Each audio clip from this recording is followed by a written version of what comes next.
Yeah, Shaun Nua. Excited to be here. Married my beautiful wife Hillary. We got 3 kids. They're still in a snowstorm in Michigan. So when we FaceTime, well, we don't FaceTime anymore because she doesn't like to see the weather we got here. But I still FaceTime her to tease her because, come on, beautiful weather, gotta share it. All right. Hey Shaun, Ryan Hunt, CoachSports.com. You came from a very successful program, things were going well. How did they sell you on taking this job and leaving where you live in here? Number one reason was family. I'm a West Coast guy. I'm way, way west. I'm straight from American Samoa, and all of my ties are here. My family especially. So, my dad has brothers in California. My mom has brothers and sister in California, and then my siblings live in Phoenix. So, it was that was number one, and then number two is USC. It's That's what we watched when you were younger. When I was a kid, you watch USC, and and then there's Coach Riley. You talk to Coach Riley for 5 minutes, you want to do everything he does. So I was on board, and I'm not saying it was easy leaving Michigan. I'm one of those guys that put my heart and soul and emotions to whatever I'm doing. So that was not easy, but Coach Riley and USC made it easy. Coach Sean Cody, USC radio broadcast team. Coach, we heard Alex Grinch talk about the one gap approach you like to take, and that's obviously a D-line's dream, to hold up bodies and put guys in there. What kind of body type are you looking for from your front? What kind of physicality? What are they going to look like if they're in line one? It's very simple. You want big bodies that can move, like yourself. I'm a big fan of that guy right there. But you want big bodies that can move, and obviously the bigger they are, it's harder to move. But we like big bodies that can move, can penetrate the gaps and get in the backfield, be disruptive, and make it as hard as possible for those quarterbacks to do RPO or even whatever tricky stuff they come up with. Ryan Abraham, USCFootball.com. You've recruited, all over the country for defensive linemen. Have you seen maybe fewer big bodies that can move on the West Coast than we've seen in years past? It seems to be a trend. I don't know what your thoughts on that. They're out there. They're out there. You just got to find them, and as you recruit them as a younger age, you got to motivate them, inspire them, and keep pushing them and challenge them to stay with the game of football. It's. I think they're out there. I haven't been really in the West Coast. I was at the Naval Academy for a long time, and then Michigan, a little short stint at Arizona State. But so you try to stay there. But D linemen, O linemen, quarterbacks, you got to go all over the place to find those. And I think they're harder to find because they are, but they're out there. Adam Grossbarger, County Register.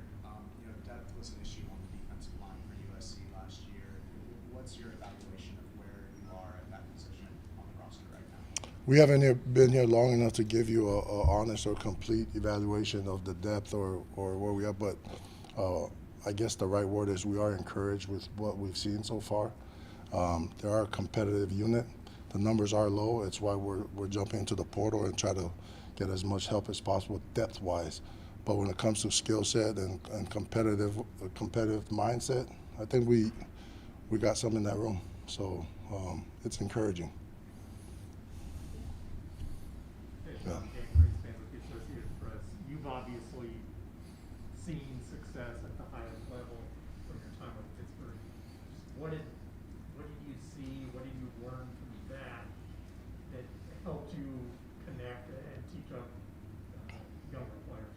Culture over everything. Culture of discipline, culture of positive chemistry. Everybody bought in, be on the same page. Unselfish players, coaches, everybody that's in the building pulling the same weight, pulling the same direction. That's more important than any scheme.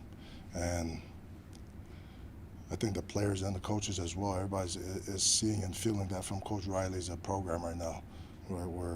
We value culture. And Pittsburgh, Michigan, Naval Academy, culture is first, culture is right, and it's aligned with everybody's beliefs and everybody's on board. It'll make any scheme right. While we get again, Sean, curious, we talked Michigan and obviously you're the last one to use some time.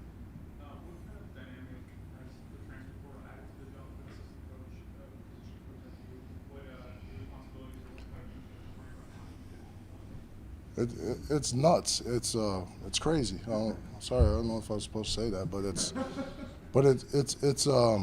there's a lot of challenges, a lot of advantages, but you know,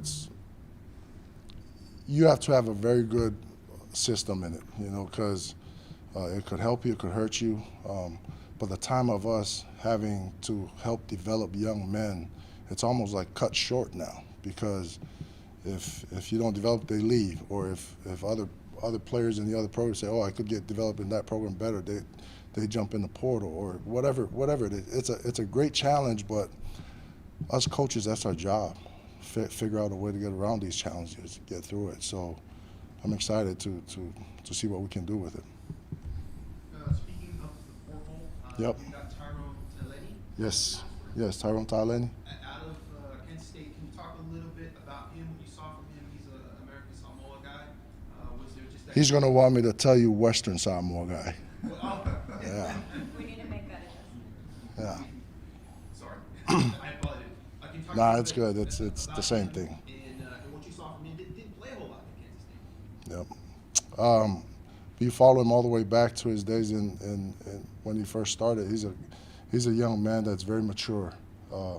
He served a 2-year mission for the Church of Jesus Christ of Latter-day Saints, and he started late with his football career. I think the best football is ahead of him, and his maturity level. First time I talked to him was out off the charts, and everybody that I talked to, from the coaches, that his old coaches, talk about his toughness, and the same thing, his best football is ahead of him. Shaun, we talked to Brian Roy, who's been with Alex for a long time. You come in fresh to this defensive scheme. What stood out to you right away talking to Alex about what he does and how he runs things? Attack.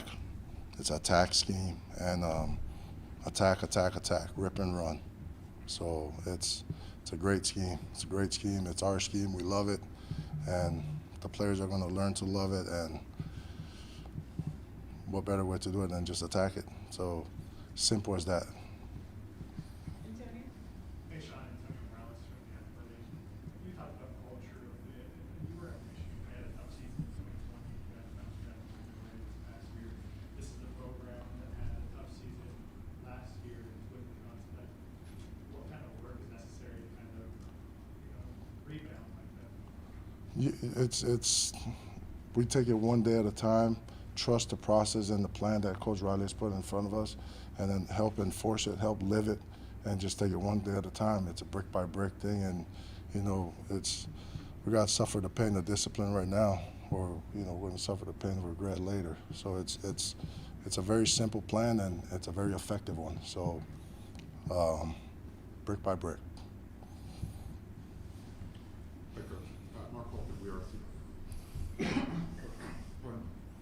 Talked about the transfer portal, but when you're working with the elite players, when you start getting into hosting bowl games and playoffs, how do you convince the guys or players to stick around and finish what they started? That's why it's so important to have a culture of love and respect within each other. The way that they love each other, they mess with each other, everything they do. Because then it's hard for them to sit out.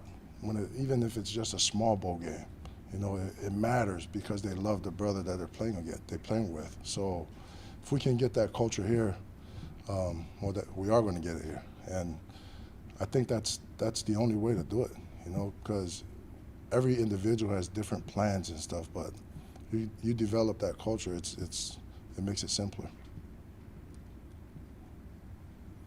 Coach Eric McKinney with WeAreSC.com. How would you describe yourself as a coach? What do you stress in? Mental toughness, very, very important. Emotional toughness, intelligence, you got to be smart. Those are the things I emphasize. And every individual is different. You got to find ways to push them, challenge them, inspire them, teach them. And then there it is. Find a way to push them. Ryan Abraham again. Have you been able to evaluate the guys you have that are currently on the roster so far? Yeah, very little. We're still collecting data on them, but like I said earlier, very encouraged with what we see so far.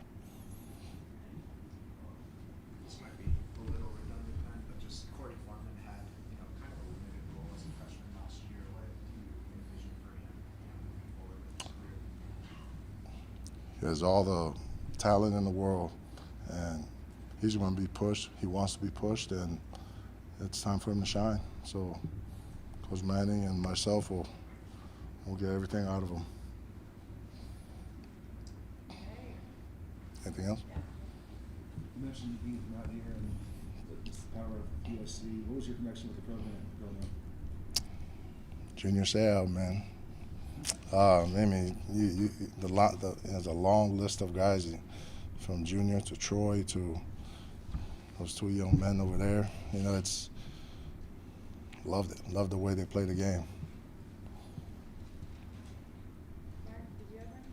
Oh, no. Thank you, guys. Fight on. Thank you.